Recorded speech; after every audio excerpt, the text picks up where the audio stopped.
IG Islamabad ने कहा है कि बच्चे की तलाश के लिए सबसे बड़ा सर्च ऑपरेशन हुआ जो इससे पहले कभी नहीं हुआ। ट्रेल 5 पर बच्चे की हलाकत के मामले पर आईजी इस्लामाबाद ने गुफ्तगू करते हुए कहा कि यहाँ ट्रेल्स पर ऐसे पॉइंट्स हैं जहाँ से गिरकर छोटी खाइयों में गिर जाते हैं। आज बच्चे के पहले कपड़े और फिर बॉडी मिली। 2 दिन की मुसलसल कोशिशों से बच्चा खाई से मिला।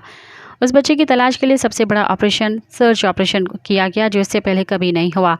आईजी इस्लामाबाद अली नासिर रिजवी ने कहा कि ट्रेल्स पर साइन बोर्ड और फेंसिंग लाजमी होनी चाहिए। पुलिस पर इल्ज़ाम लगाने वाले उनकी फैमिली से पूछें।